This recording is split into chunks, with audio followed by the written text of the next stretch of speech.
Olá, sejam bem-vindos a mais um AMcast. Iniciando aqui nossa temporada 2026 com uma das nossas sócias mais queridas, Lívia Paiva, responsável pela área civil, reestruturação e insolvência e propriedade intelectual do escritório e também líder da pasta de pessoas, gestão de pessoas, responsável por toda a área de recrutamento, seleção, endomarketing, uma série de outras iniciativas ligadas a gente do André Menescal Advogados. Muito feliz de... Isso aqui é um episódio do AM por dentro, então, em que a gente vai conhecer um pouco mais sobre os nossos sócios, entender a sua história, os seus segredos, suas experiências e aprendizados. Então, Lívia, obrigado aí pela sua presença aqui hoje, super avisada com um monte de antecedência, muitos dias de antecedência. Eu sei que você está se preparando para isso há semanas. Eu agradeço demais o convite. Para mim é uma alegria estar aqui conversando com você. Sempre é um bate-papo super bacana, leve. E eu agradeço também pelo convite ter sido assim, bem antecipado, para que a gente possa se organizar na agenda. Aqui é sempre assim.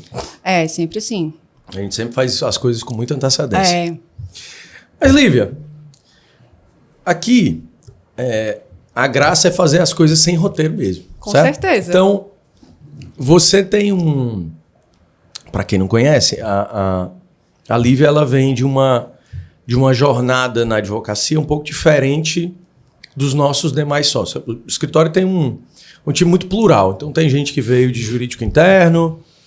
Hoje tem médico nas lideranças do time. Tem uma publicitária. Na verdade, tem duas publicitárias, né? Uma no comunicação e marketing, outra à frente do Legal Ops. E a gente tem, portanto, formações muito, muito diferentes. E você mirando no astronauta ainda.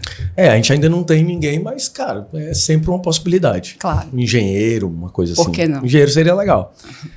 E você veio de uma experiência de administração judicial, né? Exato. E, inclusive, nem todo mundo sabe o que é que o administrador judicial faz. Então, eu vou te pedir até para explicar de onde é que veio a tua bagagem antes de chegar no André Menescal Advogados e entender como é que você foi parar lá.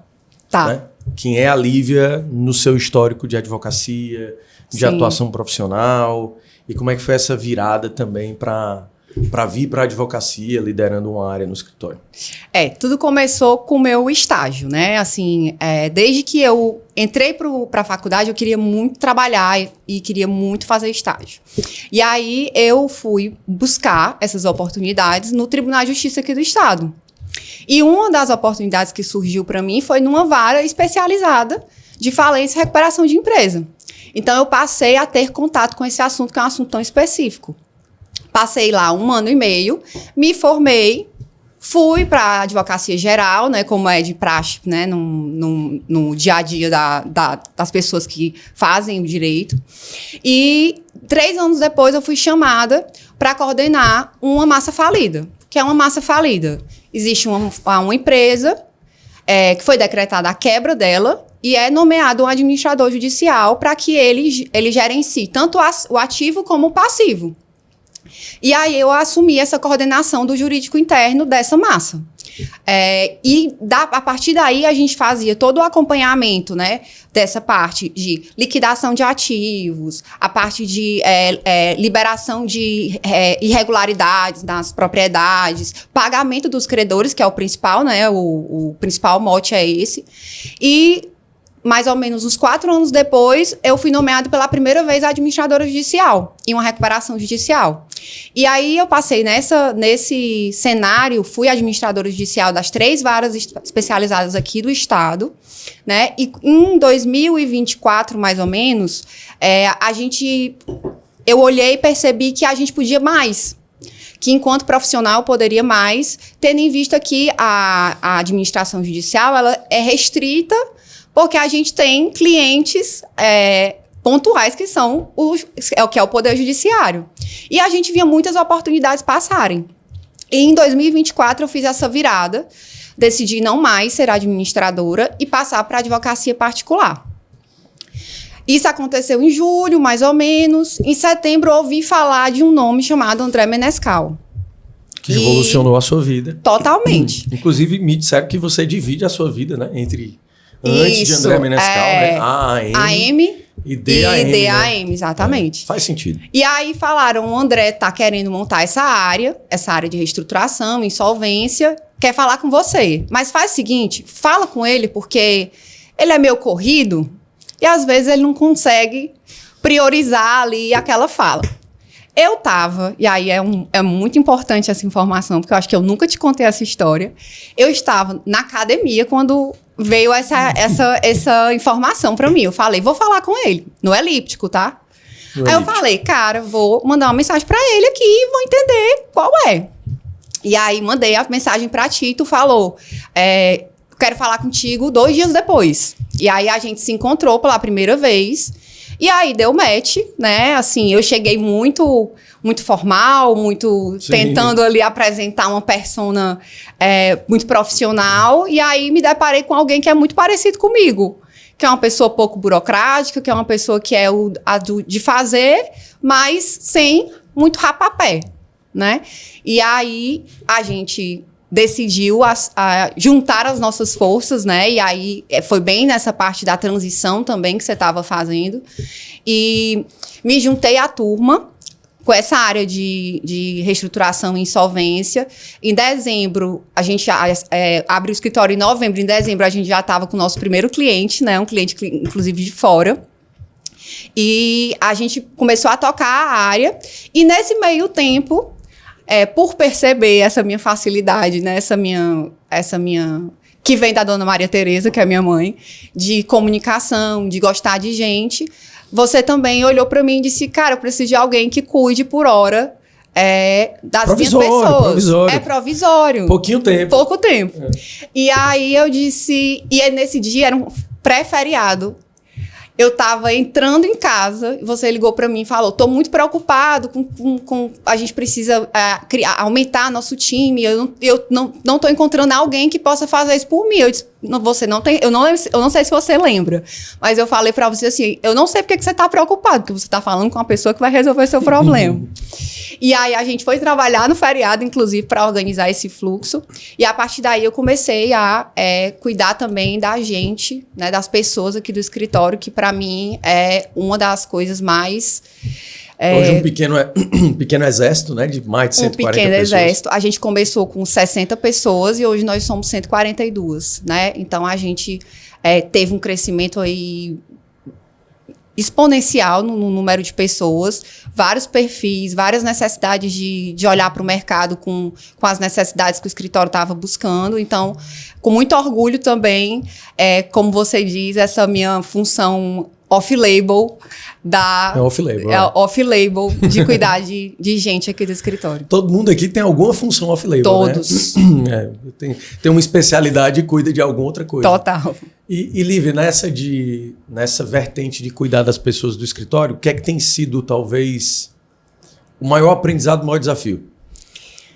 André, acho que o maior desafio é entender a pluralidade de perfis que a gente tem, né? A gente tem pessoas que têm origens diferentes, criações diferentes, intenções diferentes. Então, assim, o que a gente tenta olhar muito de perto é as aspirações dessa pessoa. E se essas aspirações, elas se comungam com aquilo que o escritório quer.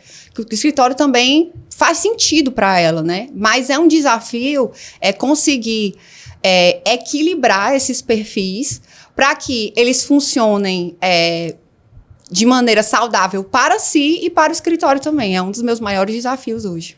Fazer aquela pergunta que é a mais discutida quando a gente fala de gestão de pessoas em pleno 2026. Hoje existe muita opinião sobre a geração que está entrando no mercado de trabalho. Certo. Talvez seja, sem sombra de dúvida, aqueles que mais constituem a base aqui do escritório. Sim. Pessoas entre 20, 25, 27 anos. Nossa persona tem 30 anos. Pronto, é isso. A média. A média tem 30 anos. E porque os sócios, acho que puxam essa média um pouco, cima, os mais sêniores, você, mais né? certamente. Você dá uma... Eu sou o mais jovem, né? Eu puxo mais para baixo. Mas você, por exemplo, né? Você sobe essa média bastante, mas a gente respeita aqui. Tá, tudo bem. E qual é a tua... Assim, se fala muito sobre essa geração, tem uma série de ditos em relação a isso. Tem pessoas que acreditam que é mais sobre o estilo de vida, Sim. é mais sobre a busca de equilíbrio, portanto o trabalho ele é importante, mas ele não é a coisa mais importante. E eu acho que muitos de nós que vimos de uma geração de trabalho anterior, a gente às vezes carrega alguns preconceitos em relação a isso. Então, qual é a tua visão em relação ao papel da geração Z, né?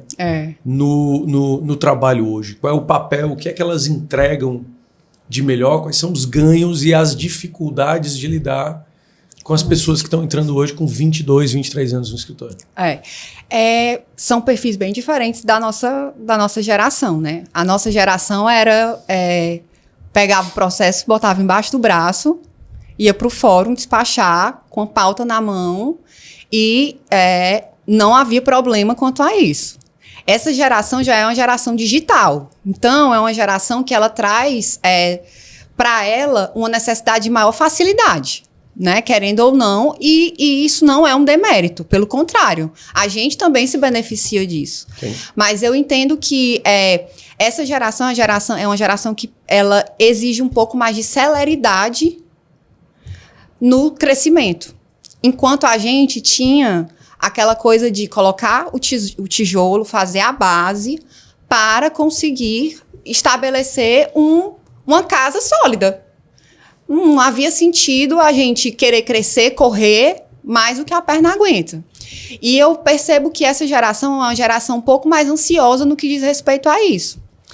Também, com a questão das tecnologias, existe muito a questão do conflito entre o presencial e o home office, que é outro ponto também que, ao meu ver, vindo de uma geração de presencial e olhando para a integração, olhando para a cultura, olhando para entender qual é o ecossistema que você está inserido, para mim o presencial ele não é necessário todos os dias.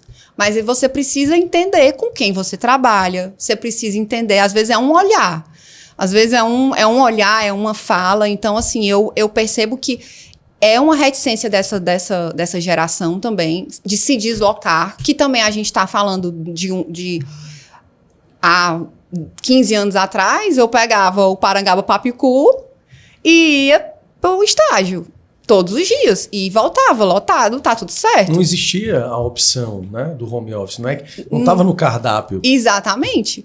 E agora, não, agora pode, porque você consegue fazer uma reunião online, você consegue. Então, assim, é algo que precisa muito ser equalizado. Eu acho que é uma grande diferença, essa ideia de se fechar um pouco mais, ser mais recluso dentro de casa e só pensar na produção. Enquanto a gente também, além de pensar na entrega que a gente fazia, no resultado, a gente também pensava na interação com as pessoas. Eu acho que é uma das coisas que eu pontuo como um diferencial, assim. E acho que para o bem e para o mal, né? Ou seja, se você tivesse um ambiente de trabalho que você gostava, sim, você ia empolgado trabalhar. Total. E se você tivesse um ambiente de trabalho que estava te desgastando um pouco, você tinha aquele colega que era um fator de ansiedade, você não queria sentar do lado daquela pessoa, também ia ter que aguentar. Eu não vou longe. Meu primeiro emprego, com 18 anos, eu quis logo trabalhar, porque eu queria meu dinheiro, né? E aí eu fui atendente de telemarketing. Sim. E eu fiquei lotada na área de cancelamento de linha. Olha aí. Que é, tipo, a pior área possível, porque o cliente ele já liga para você com muita raiva. E a raiva se direciona para você rápido. Completamente. Né? E a gente tinha meta e tal. E eu passei 6 meses trabalhando lá. No último mês eu me lembro que eu saí de casa todos os dias chorando. Todos os dias. Então, assim, casa muito com o que você está falando. Assim, quando o ambiente de trabalho também ele é inóspito, né, não só pelo trabalho que é desenvolvido, mas também pelas pessoas que lá estão, torna para a pessoa ali também uma necessidade dela se proteger um pouco, né, dentro do home office. E você conseguiu reverter essas decisões de cancelamento de linha algumas vezes? Cara, eu vou te falar, a gente tinha uma meta que, para mim assim, eu acho que é bacana contar essa história. A gente trabalhava o sábado ou domingo, porque eram 6 por 1, né? E aí teve um domingo que o cara ligou pra mim, na época, a operadora que eu trabalhava, não atendia ainda, acho que era o Rio de Janeiro. E o cara tava em São Paulo e ele ia mudar pro Rio. E ele tinha 3 linhas telefônicas. Moral da história. Eu cancelei 3 linhas telefônicas na primeira ligação que eu atendi, que caiu no meu headphone. Já jogou tua meta lá nas cucuias. Não, aí eu tinha que atender 30 ligações. Quem é que vai ligar pra cancelar a linha? 30 pessoas vão ligar pra cancelar a linha no domingo de tarde. Óbvio que nesse dia minha meta foi lá pra baixo. Foi-se embora. Então, assim, às vezes a gente revertia, às vezes não. Então, assim, mas tinha muito da conversa, tinha muito da tentativa ali de dar um carinho pro pessoal no final desse serviço. É um exercício interessante. Quer dizer que se eu simulasse aqui agora, eu tentando cancelar uma linha, tu ia conseguir colocar até o exercício de persuasão. Cara, ia, porque assim, a gente tinha muitas ferramentas, muitas. Como todo hoje. Um roteiro, hoje, né? A gente tem um roteiro, né? Então, assim, você quer cancelar por quê? Porque vai se mudar? Não, então vamos fazer aí uma mudança de localidade. Você quer cancelar porque tá caro? Peraí, vamos entender um plano que caiba melhor no seu escopo aí de necessidade. É uma área de retenção, né? Exatamente. O nome da área é retenção. Retenção. Então, tu passou... Essa foi a tua primeira experiência de trabalho? Foi a primeira experiência de Atendente trabalho. telemarketing. Tu passou quanto tempo? Passei 6 meses, os mais difíceis da minha vida. Foi demitida rápido, né? Não, eu pedi demissão. Eu tava aqui pensando, você não tava batendo a meta, né? Não, 3 em 3 linhas canceladas aí. Com muita dor no coração eu pedi demissão. Senão eu morria de... É uma das áreas mais impactadas por saúde mental, né? Muito. Porque você pega a pressão e a frustração das pessoas direcionada a você que não tem nada a ver com a história, né? Exato. Você liga para um atendente, às vezes a gente tá no aeroporto, né? A gente vê cenas de grosseria explícita com o atendente ali, né? E você fala... Tem algum contexto aqui que... Coitado do atendente aqui, do comissário que não tem nada a ver com isso. É o mensageiro, né? Ele é só o mensageiro. Ele é só o mensageiro. E o que é que tu tem aprendido sobre cultura, gerindo a área de pessoas no escritório? André, firmar cultura é algo bem desafiador. Porque a gente precisa entender o que a gente quer para hoje, mas o que a gente quer para amanhã também. Então, a gente sempre tem tido conversas, eu acho que a gente aqui no escritório, todos os sócios têm tido conversas para entender quais são os valores que a gente quer realmente implantar aqui no escritório, quais são os valores que a gente quer passar e cascatear para as pessoas que estão, né, junto conosco nesse time. Aqui, graças a Deus, a gente tem um benefício que é a gente ter uma linearidade bem bacana, da gente não ter essa quantidade de burocracia. Então, eu acho que a gente olha mesmo para a questão da cultura como uma questão de potencial de crescimento, abertura de crescimento para todo mundo que está aqui, e também um olhar de equipe. Eu acho que o que mais me faz feliz, e aí eu falo isso, já falei algumas vezes para você em reuniões e falei publicamente, eu sou muito feliz trabalhando aqui, eu saio todos os dias da minha casa muito feliz em trabalhar aqui, porque é um ambiente em que eu me sinto bem, é um ambiente em que as pessoas são ouvidas, são escutadas, são acolhidas, mas a gente também é uma empresa. Então, a gente busca performance. Quando forem, pedir que o pessoal da produção, quando forem cortar essa fala, corta antes do mais. Que ela fala mais, é uma empresa assim, só aquela parte que todo mundo é feliz, acolhido e tudo mais. Cara dela. Eu amo, mas eu não falei assim mais. Não, a gente tem... Todos somos felizes, não tem nada de errado. Não tem nada de errado. Ninguém erra aqui. Ninguém erra, sempre acerta. Tipo assim, eu que gosto de previsibilidade, de programação. Tudo muito previsível. Cara, é tudo muito previsível tudo muito aqui. Planejado, entendeu? Mas eu saio daqui todos os dias com a sensação de que eu tô fazendo diferença Não só para mim, porque hoje eu tenho 37 anos, então eu sou uma mulher madura que precisa olhar para o futuro. Não sou mais nenhuma menina que está vivendo hoje. Mas todos os dias eu saio daqui com a sensação de que eu fiz mais do que eu fiz ontem. Então, acho que é meio coach quântico, assim, mas é por aí que eu sinto todo dia que eu bato aquela porta. E me diz uma coisa, eu acho que todo mundo tem... eu acho que eu demorei a aprender isso, né? Quando a gente começa nessa via de liderança, a gente comete um erro. Eu acho que tem 2 erros muito comuns. Primeiro, o erro de achar que a liderança é referência para você...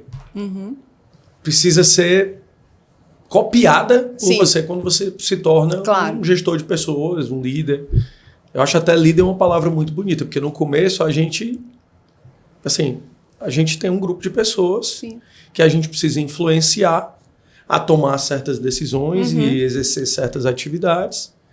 E a palavra é essa, influenciar. Né? Você não consegue mandar, você não consegue dizer faça, ou eu acabo com a sua raça. Né? Não é assim, a gente vive... Você precisa influenciar, você precisa... Né? Eu me recordo, a gente trabalhava com...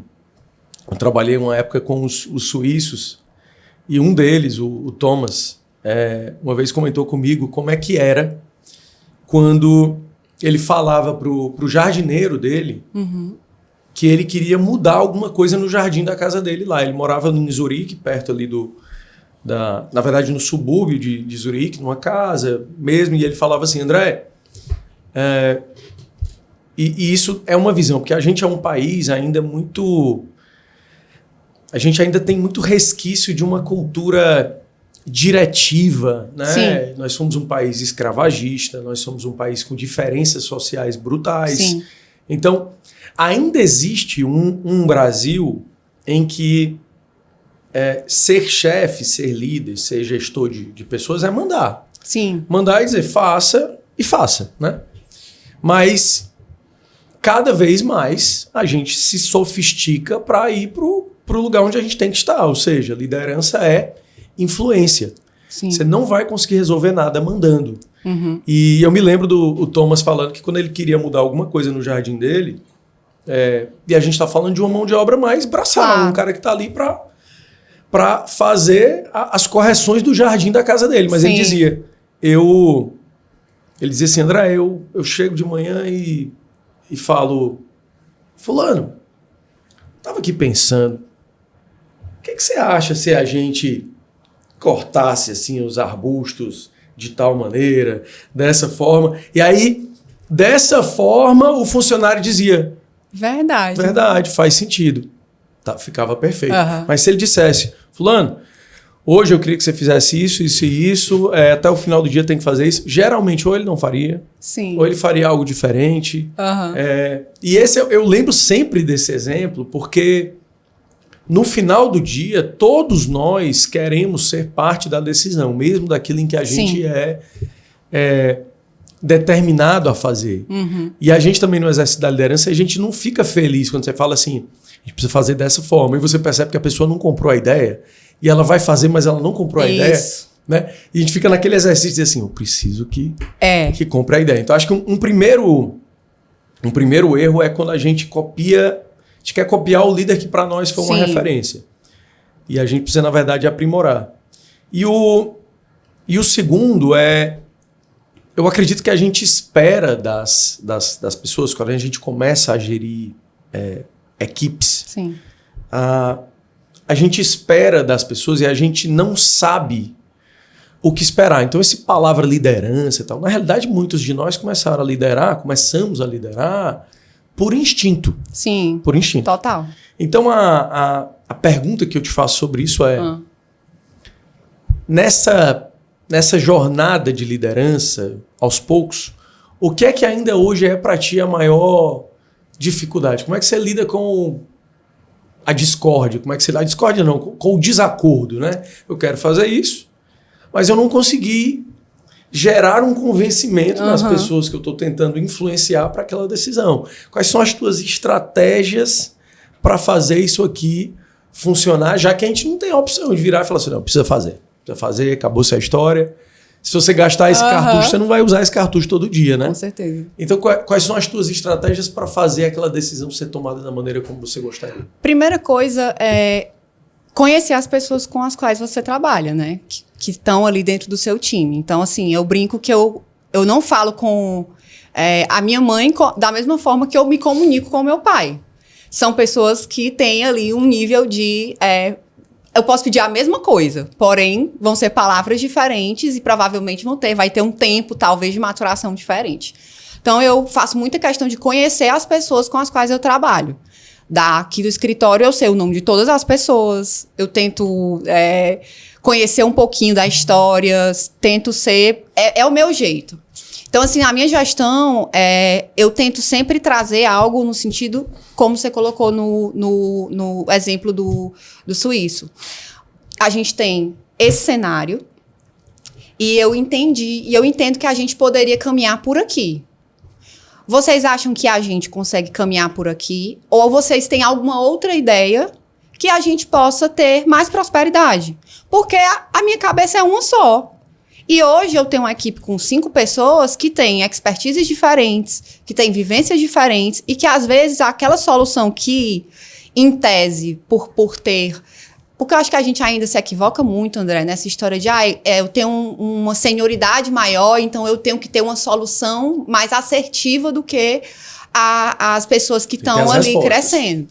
Só que não é assim, às vezes a gente não tem as respostas. Às vezes a gente tem uma pergunta que a gente precisa dividir. Então, assim, as minhas reuniões com o time são sempre no sentido de temos um cliente, temos essa dificuldade, precisamos dar uma celeridade X. Como é que a gente pode fazer? Vamos entender aqui. Pensei dessa forma. O que é que vocês acham? Então, assim, obviamente que a palavra final precisa ser dada pelo líder, né? Pelo gestor do time. No fim, mas... é quem assume a responsabilidade. Com certeza. Né? Já ter esse peso também. Mas no final do dia, eu entendo que é muito mais fácil que as pessoas se convençam e acreditem. Porque, para mim, é muito mais do que convencimento. É acreditar naquilo que está fazendo.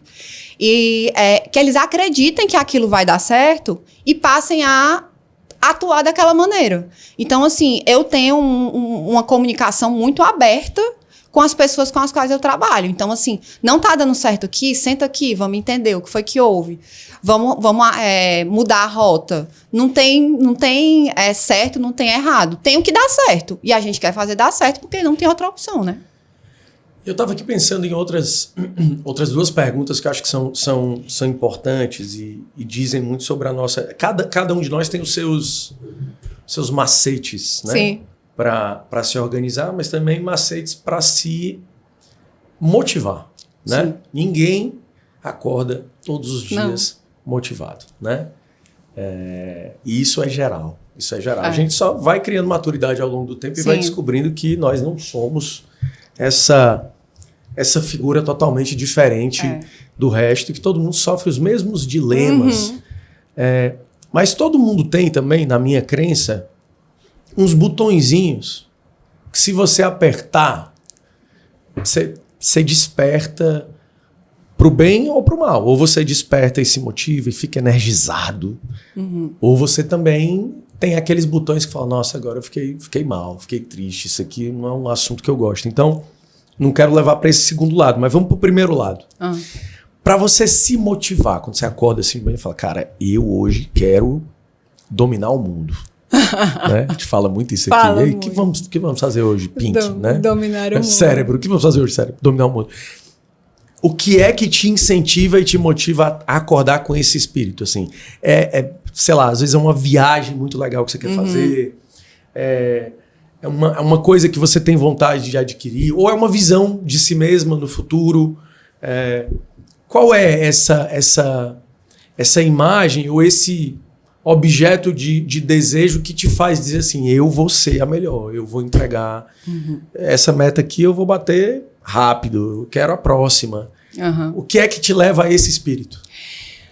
André, eu acho que, olhando aqui, dando alguns passos para trás, chegar até onde eu cheguei hoje, eu não vim de família rica, meus pais se esforçaram muito para me dar uma educação bacana, e graças a Deus eu aproveitei isso. Mas tem algumas coisas que são muito, assim, parece que vão conectando. Eu morava longe, eu morava na Parangaba. Uhum. Então, era, tipo, longe de tudo, né? Pegava, como eu disse, o Parangaba, o Papicu. Mas eu sempre tinha a história de dizer assim, um dia eu vou morar perto do meu trabalho. Uhum. Eu vou morar perto do meu trabalho porque eu não aguento passar 2 horas em pé num ônibus pra ir pra voltar. E, gostar, ninguém gosta, né? Pois é. A gente faz porque tem que fazer e porque tá dentro do escopo Se disser que gosta... Não gosta. Não é verdade. E aí... Outro dia eu tava na minha casa, hoje, graças a Deus, eu consegui morar mais perto do escritório, moro aqui a 5 minutos do escritório. E eu olhei assim ao meu redor e falei, cara, o que eu queria... Uma das coisas que eu queria, eu consegui. Sim.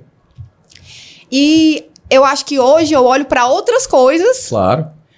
Que então, assim, ter uma projeção profissional é uma das minhas metas muito fortes. Ser conhecida como uma pessoa que entrega bons resultados e respeitada pelos clientes é um dos meus objetivos. No dia que eu tiver meus filhos, poder entregar para eles a melhor educação, a melhor infraestrutura possível. Sim. E poder também olhar para trás e dizer que eu fui uma pessoa bacana. Sim. Profissionalmente, mas que para entregar esse profissional bacana, eu não precisei deixar de ser quem eu sou, perder minha essência. Então, assim, acho que eu sou muito ligada em rotina. Então, assim, a minha rotina, para mim, se eu fugir um pouquinho da minha rotina, dá uma quebrada. Então, se eu precisar acordar, preciso ir pra academia, preciso vir pro escritório e tal. Eu brinco muito que eu digo, home office para mim é um terror, porque eu digo que eu me arrumar para vir ao escritório faz parte de vestir o personagem da profissional. Então, essa rotina para mim é super importante. Né? Então, eu tento ter uma rotina mais organizada possível, embora eu trabalhe no André Menescal Advogados e a gente gosta do inesperado. Aqui, como diz minha mãe, a gente bota o pé e Deus bota o chão. E a gente faz. Então, tem dado certo. Então, e também uma das coisas que para mim é primordial citar também é olhar para os meus pais e ver que eles têm orgulho de mim. Sim, claro. E isso, pra mim, assim, quando eu olho pros meus pais e eu vejo que eles... grande peso, né? Que eles se esforçaram muito pra entregar pra mim o melhor e que eu aproveitei e que eles se orgulham da mulher que eu me tornei, também é um grande motivador na minha vida. E quando tu acorda de manhã e tem mais coisa pra fazer do que você sente que pode abarcar num dia? Você que é uma pessoa de rotina, porque eu não sou. Sim. Eu sou... assim, se eu tentar me rotinizar demais, eu tenho um efeito contrário ao teu. Assim, eu fico doente se eu tentar colocar rotina demais no meu dia a dia. Então, eu tenho minhas outras formas de me organizar sem parecer que eu estou me apegando muito à rotina. Então, só que a gente lida com prazo. Claro. Prazos, compromissos com clientes, respostas que a gente tem que dar. E nós não temos a opção de adiar certos prazos, né? Sobretudo na advocacia que a gente escolheu exercer. Então, quando você acorda de manhã, você fala assim, meu Deus do céu, eu não sei por onde começar. Pelo menos essa é a minha sensação quando eu estou com o dia muito cheio. Qual é o teu segredo para organizar isso? Quando você bate o olho e fala, meu Deus do céu. Assim, primeiro a gente se desespera. Né? Vem um desespero. Essa parte a gente tá junto. Essa parte tá junto. A gente tá... mas eu comecei a olhar pra... Tem uma frase que eu gosto muito, que é de um podcast que eu escutei, que eu escuto com certa frequência, que é o ideal anula o possível. Então, se a gente quiser fazer tudo... Primo do feito é melhor do que o perfeito. Primo do feito é melhor do que o perfeito. Inclusive, eu tenho essa frase tatuada no meu corpo, porque eu... O ideal ou... O ideal anula o possível. Sim. Porque eu vim de uma criação que buscava muito excelência, né? Meu pai, graças a Deus, me cobrou muito e graças a Deus deu para entregar. Mas hoje eu olho muito para aquilo que é realmente prioridade. Tipo, se eu não fizer isso aqui, vai estourar um problema nível 1, 2, 3, 4 ou 5. Então, perfeito. É nesse mote que a gente trabalha aqui todos os dias no escritório. Eu olho sempre para... Eu tenho uma organização muito voltada à agenda escrita. Eu gosto muito de escrever, porque eu acho que meio que internaliza isso para mim, né? Eu já tentei Trello, essas outras ferramentas de organização, mas... Gosta mesmo eu gosto de escrever, da caneta, do planner, da agenda. Então, assim, óbvio que a gente tem nossas ferramentas de lembrança dos compromissos, mas, assim, quando eu chego no escritório, eu abro minha agenda. Aí eu digo... O dia só tem 24 horas e eu não vou passar as 24 horas aqui, né? Porque... Tem que dormir, né? Algumas delas, pra academia. E tá, pra academia, comer também. Mas eu vou por... Realmente, assim, eu preciso... Esse cliente aqui é um cliente que eu consigo conversar com ele e estender um pouquinho a entrega dele, mas que eu possa entregar com melhor precisão, com perfeição. Esse aqui é um prazo fatal, eu não consigo. Isso aqui eu não consigo negociar. Então, assim, e graças a Deus, a gente tem criado um time dentro do Cível, que é um time que se apoia muito também. Então, a gente, todos os dias, entende as demandas e, a partir disso, a gente também vai redimensionando. Então, eu fico muito na parte da estratégia, né? Olhando para as validações, os double checks, mas aquilo que só é meu, é unicamente meu, eu sempre olho por essa régua. Se eu não fizer isso hoje, alguma cabeça rola. Então, vamos aqui priorizar a cabeça, ficar em cima do pescoço, né? E eu costumo dizer que às vezes não há nenhuma motivação melhor do que não ter opção. Obviamente é uma frase que nos coloca numa posição de sempre estar lutando contra o tempo. Mas, se nós formos olhar para a nossa história, inclusive profissional, pessoal, infância, essa coisa de começar no trabalho cedo, e a gente nesse aspecto tem uma história muito parecida, é um pouco sobre isso, é um pouco sobre não ter outra opção. Então, vamos lá, você chega aos 17, 18 anos, eu comecei aos 17. E você quer ter outras coisas para além daquilo que os seus pais conseguem lhe proporcionar. Com certeza. Só tem um jeito. Você precisa trabalhar. Então, e você precisa ter uma rotina, uma disciplina com dinheiro, uma disciplina com as coisas que você gosta. Você precisa mesclar o que você gosta e o que você pode, né? Isso. Porque... Que é um exercício. Isso é um exercício, exatamente. Principalmente quando a gente gosta de coisa boa.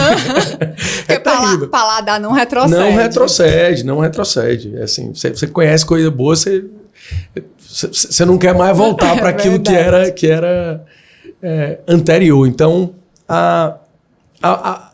voltando agora para a carreira, olhando para a história de trabalho, das tuas diferentes carreiras, né, por onde você passou, desde o estágio, a vida como administradora judicial, depois essa mudança para a advocacia, o que é que te bate assim na memória como a situação mais difícil que você já viveu?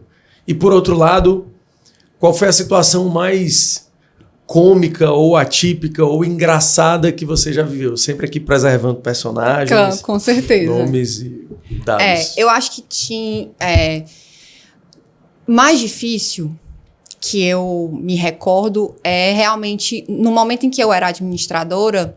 O momento do fechamento da empresa é um momento bem duro, né? E não só para o empresário. Obviamente, o empresário é o maior afetado, mas olhando muito para os funcionários. Então, assim, para a gente era sempre um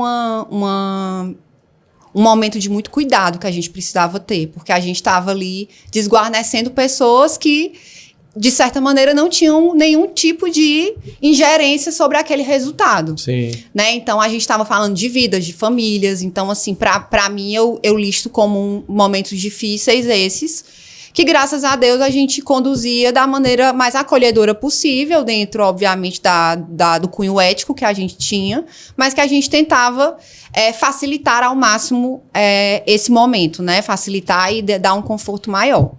E a mais cômica também diz respeito ao fechamento de uma empresa. A gente precisava tomar posse do ambiente, né? Das empresas e tal. E aí a gente foi nomeada para uma falência, que o empresário era gentilíssimo, disponibilizou tudo que a gente precisava, porém,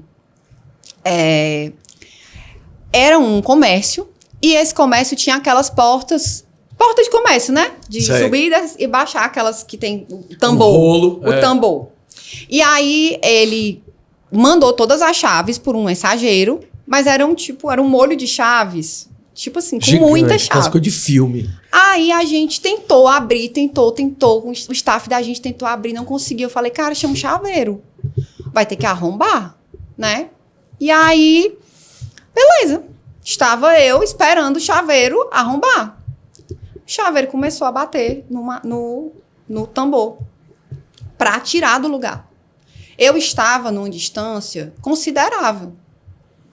Porém, na hora que ele deu uma martelada um pouco mais forte, o martelo soltou da cabeça dele. E o martelo atingiu a minha cabeça. E tu achou isso engraçado? Na verdade, eu acho... Você tem problemas, Lívia. Eu acho engraçado porque eu nunca pensei na minha vida que eu fosse poder... Uma pessoa que leva uma martelada na cabeça pudesse estar viva para contar a história. Nossa Senhora. Sorte minha que eu estava do lado do hospital, do meu plano de saúde. Me levaram para lá. Eu estava com a camisa branca. Cheguei lavada. Cheia de sangue. De sangue. Graças a Deus, ao que os médicos olharam, não bateu a parte de metal, bateu a parte de... Raspou a parte de madeira. Uhum. E eu tenho 4 pontos aqui na minha cabeça. Meu então, Deus. Assim... Isso explica tanta coisa, Lívia. Muita coisa. Desde isso, aí a gente precisou entrar com, cuidados de saúde mental, assim, pra dar uma regulada, porque eu acho que alguma coisa pode ter que ser... Não tenho nem dúvida. Isso explica muita coisa. Então, assim, você conhece uma pessoa que levou uma martelada e tá aqui contando a história. Eu fico até me perguntando se daria pra imaginar que enquanto uma pessoa tava martelando lá o tambor do negócio pra abrir o portão, tinha a chance desse bicho resvalar e devolver com martelada André, na tua cabeça. Eu juro, na hora que eu senti, eu baixei a cabeça, fiz isso aqui, porque eu pensei que era um tiro. Uma pedrada que eu levei. Eu disse, cara, e o pior é que todo mundo não entendeu, porque tinham várias pessoas, só quem entendeu foi o próprio chaveiro que disse assim, pelo amor de Deus. E o pior, o chaveiro ainda cobrou o serviço. Foi mesmo. E a gente pagou. Paz. Esse, viu? Esse chaveiro é um cara que precisa ver aí, assim, que chama pra trabalhar com a gente, assim. Porque é importante essa coisa de preservar os honorários, né? Preservar a remuneração. Ele disse, acidentes acontecem, né? Mas aqui eu prestei o serviço. Agora entendi porque que tu tá feliz aqui. Porque aqui realmente muita coisa acontece. Uma martelada na cabeça... Não. De onde eu vim é muito mais pesado. O pessoal aqui do bastidor aqui falou assim agora, assim, ainda não, né? Não. Esperamos não ter que passar por marteladas na cabeça. Vamos cometer outras atrocidades? Marteladas, não? Eu acho que não precisa chegar a esse ponto. Não. E me diz uma coisa. Quando você pensa em futuro no escritório, futuro como vida, quais são os próximos objetivos, sonhos? Acho que você já atingiu alguns. Você falou agora sobre morar perto do trabalho. Eu me lembro demais daquela fala que a gente teve do Braulio Bessa no nosso evento de final de ano. Ele falou uma coisa que quem estava até do meu lado, todo mundo se identificou, que foi: a gente confunde muito o que é nosso sonho e o que é recompensa. Sim. Né? E ele fala: eu hoje ando num carro que custa caríssimo e eu não sinto nada. Mas no dia que eu subi naquela motinha de R$1.500 que eu paguei não sei quantas prestações num consórcio, eu chorei de cair lágrima no chão. E isso é muito real, né?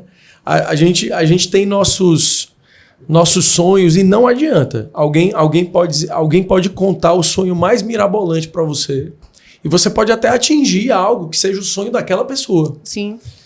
Mas o que vai te emocionar de verdade, te conectar com aquele André do passado, com aquela Lívia do passado que um dia desejou aquilo, Sim. é o teu sonho. Né? Certeza. Então, se o teu sonho é dizer assim, vou dar um exemplo, meu sonho é sentar num restaurante bom, em São Paulo, ou numa cidade fora do Brasil, e poder pedir o que eu quiser sem olhar o cardápio, né? Sim. Pode ser que essa conta nem saia tão cara, mas é a realização de você estar ali e entender, cara, eu consegui, Sim. deu certo, tal. E para outras pessoas são coisas muito mais mirabolantes, né? Então, considerando que você já preencheu alguns desses sonhos, e se a gente atingisse todos os nossos objetivos cedo, a gente não tinha mais motivo para seguir o resto da jornada, na minha opinião. Eu te pergunto, quais são os próximos? São muitos. Aqueles que dá para falar, porque também dizem que a gente não pode contar todos os nossos... Minha mãe diz, não conta, deixa pra... Minha mãe tem essa superstição, ela diz... Eu acho que tem uns que a gente tem que guardar.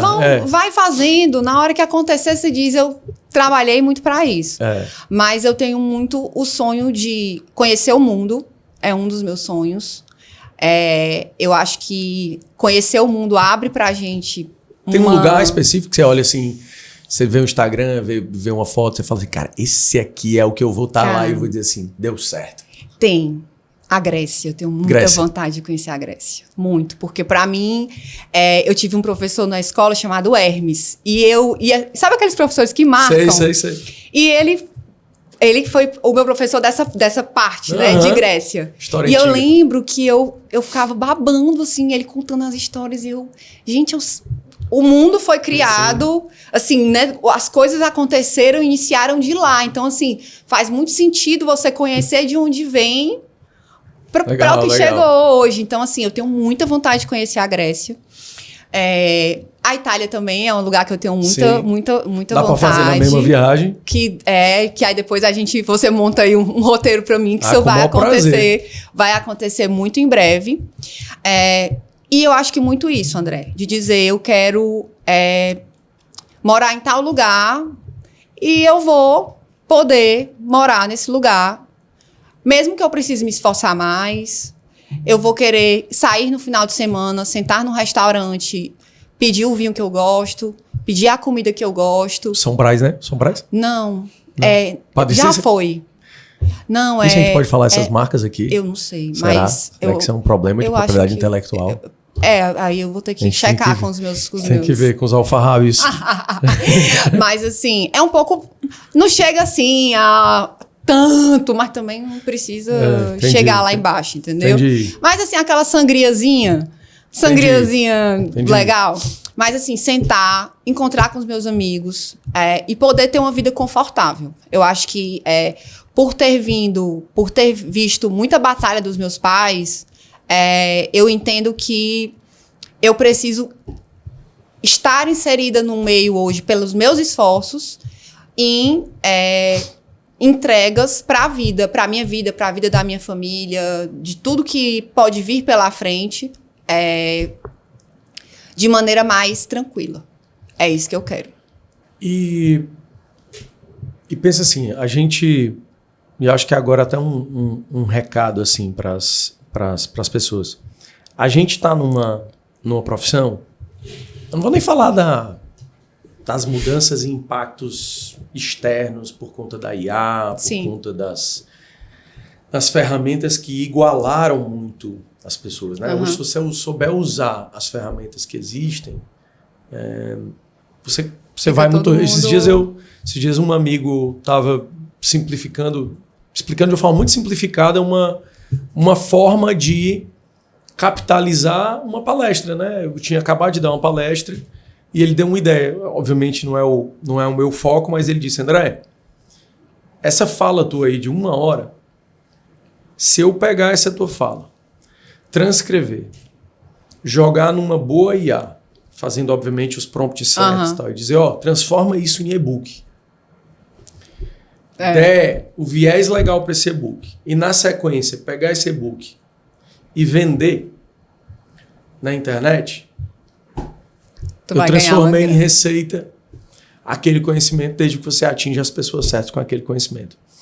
Perceba, o esforço maior teve naquela hora de fala sobre um assunto que a gente conhece. Sim. Então, hoje, as pessoas falam sobre, meu Deus, a tecnologia ela tá tomando conta dos lugares, mas na realidade já está claro para mim há muito tempo que isso diz mais sobre a nossa incapacidade de entender como as ferramentas podem ser catapultas, podem ser propulsoras do nosso desenvolvimento e tal. Então, quando você olha para esses advogados que estão chegando agora, os profissionais que estão se formando, e que tem aquela visão meio desesperançosa sobre a advocacia. Né? Nossa, eu estou chegando tarde no jogo, eu tô entrando nos 47, já estou no finalzinho da prorrogação. Não tem como dar certo. O que é que tu diria para essas pessoas? Como é que você deixaria claro para elas que mesmo hoje, em 2026, você se forma, você faz direito, existe espaço para se diferenciar. Isso pode estar claro na nossa mente, né? Sim. Mas como tornar isso claro na mente de quem está entrando no mercado de trabalho agora? Eu penso que a tecnologia ela veio para atender a demanda que cresceu. A gente tinha uma demanda desse tamanho e hoje a gente tem uma demanda desse tamanho, uma demanda globalizada, uma demanda que hoje a gente está aqui, eu e você, sentados em Fortaleza, mas tem um cliente nosso em Minas que está precisando de alguma coisa e a gente consegue atendê-lo da melhor forma possível, mesmo não estando presencialmente. Para isso, a gente precisa também ter coragem de se reciclar. A gente vem de uma geração que não... Ontem eu brinquei com Patrícia, né, com nossa head de Legal Ops, que eu falei, Patrícia, como é que a gente vivia antes dessa quantidade de ferramentas que a gente tem hoje? Verdade. E ela disse, Lívia, não sei, porque a gente se formou sem IA. Sim, né? sim. Mas o que eu olho, André, eu vou mais longe, Lívia. A gente se formou numa época em que as ferramentas do Office travavam no meio da tarefa sem recuperação do arquivo. De você estar no final de uma peça escrevendo os pedidos, travou o Word. Perdeu tudo. E aí você falava, não, deve estar aqui recuperado em algum lugar. E não estava, e você não recuperava. Você tinha que escrever do zero. Eu já não sei mais o que é isso há muitos anos. Pois é. Né? Hoje é salvamento automático, tudo fica recuperado. Então, a gente às vezes até esquece umas coisas do passado no início das ferramentas ali. E aí, assim, quando eu me formei, eu olhei e disse... Mas você que é da época da máquina de datilografar, né? Isso, já, exatamente. Você não podia errar, você não podia... Eu fiz curso. Sim, depois eu te trago o certificado. Mas assim, a gente tinha... Eu olhava muito para um ambiente em que tinham muitos profissionais, mas que também tinha muito mercado. Sim. E assim como em toda profissão, ser bom é o que é diferencial. Então, assim, se você se propõe a entregar um bom trabalho, você se destaca inegavelmente. Então, assim, hoje, o que eu diria para essas pessoas que estão se formando agora é entregue o seu melhor. Pode ser que o seu melhor de hoje não seja o seu melhor de amanhã. Claro. Mas o seu melhor de hoje precisa ter, dentro da sua... do âmago ali, daquela sua vontade de ser diferente, precisa ter a vontade de entregar algo bacana e grande. Então, assim, eu tinha um amigo que ele falava, sonhar grande e sonhar pequeno dá o mesmo trabalho. Total. Então, vamos sonhar grande, né? Eu penso assim. E dá o mesmo trabalho. E sobretudo, se forem os nossos sonhos, né? Assim, Sim. Precisam ser de novo. São os nossos sonhos. A gente vibra pelos sonhos dos outros realizados, mas com o cuidado de não se confundir, né? Porque aí você vai se perdendo no meio da jornada. Mas caminhando aqui pro final, né? E uma das coisas que eu mais gosto de gravar esses episódios de podcast, principalmente sem roteiro, principalmente sem ter uma linha pré-definida do que a gente vai tratar, é o quanto eu aprendo sobre as pessoas e sobre coisas que a gente não sabia, né? A gente fez esse primeiro AM por Dentro com a Ilná, né? Sim. Nossa sócia de relações corporativas, alguém com quem eu trabalho há algo em torno de 15 anos, conheço há 15 anos. E tantas coisas eu não sabia sobre a Ilná. E hoje a mesma coisa aqui, né? Eu não sabia que você tinha trabalhado evitando o cancelamento de linhas. Inclusive, isso me leva a pensar aqui que talvez você seja uma pessoa que pode nos ajudar muito nesse mundo aqui do relacionamento e de preservar certas relações que estão caminhando ali para um desgaste. Isso é um negócio legal. Você acaba de ganhar mais uma função, Lívia. Parabéns. Obrigada. Sem aumento. Tá? Não, aí a gente vai precisar conversar no off. Depois que acabar aqui, a gente pode ter um papo. Pessoal de gestão de pessoas aí, tá? Então, caminhando para o final, eu queria te perguntar quais são as tuas... Quando alguém te pergunta quais são as tuas principais lições de trabalho, todo mundo tem suas coisas que vêm à mente rápido. Sim, né? sim. Assim, eu tenho as minhas, todo mundo tem ali. Quais são as 2 ou 3 coisas quando alguém te fala assim, Lívia, vamos lá. Que conselhos você me dá para trabalhar bem, para me diferenciar, para me destacar no ambiente de trabalho? Quais são as tuas? Acho que a primeira é comunicação clara. Eu entendo que na dúvida pergunta, na dúvida entende. A gente não consegue tá dentro da cabeça do outro e eu brinco muito, não tô dentro da cabeça de André Menescal Guedes. Às vezes ele pensa uma coisa que eu não consegui alcançar. Então, eu acho que me finco muito na relação que a gente tem, eu e você, de chegar e dizer, é isso aqui que você quer? É dessa maneira? Então, acho que comunicação clara, primeiro ponto. E segunda coisa, boas relações interpessoais. Eu acho que não adianta você ser o melhor profissional do mundo e você achar que você vai dominar o mundo sozinho. Os créditos precisam ser dados às pessoas que estão construindo junto com você. Ninguém atinge absolutamente nada sozinho, né? Nada.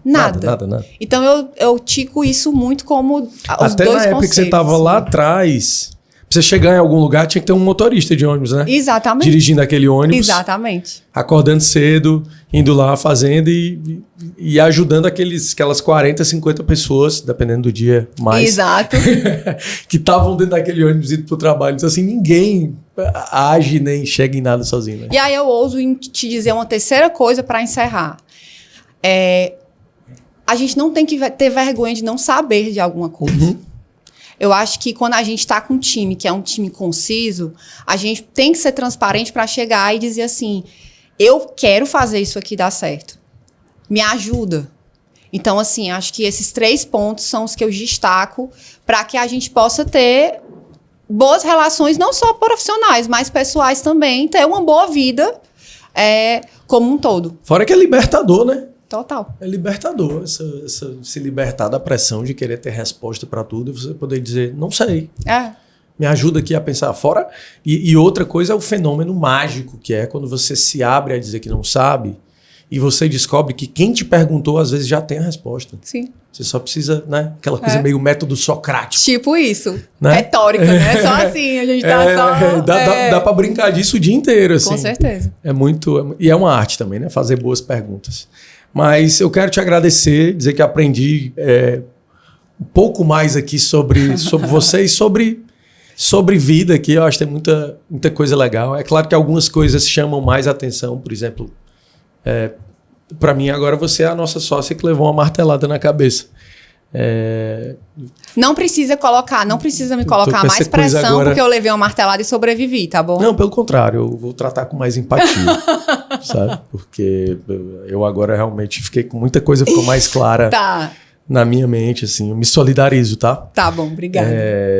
Mas obrigado pela sua participação, foi excelente, inclusive haverá ocasiões, eu acho, você ainda não, mas você vai estar sentado aqui nessa cadeira também, entrevistando e conversando com outras pessoas, mas hoje você foi a nossa entrevistada e foi um prazer tê-la aqui conosco e permitir que as pessoas que lidam contigo, os nossos clientes, os teus colegas de trabalho, os teus ex-colegas de trabalho, aquelas pessoas que te conhecem de outros ambientes pessoais, profissionais, familiares, possam conhecer um pouco mais sobre a Lívia nos holofotes, digamos assim. Meu querido amigo, lhe agradeço imensamente pela oportunidade de contar um pouquinho da minha história, de poder dizer quem é a Lívia Paiva também por trás dos bastidores.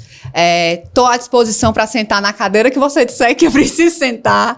A gente está aqui para fazer história junto e é assim que a gente vai construir esse futuro.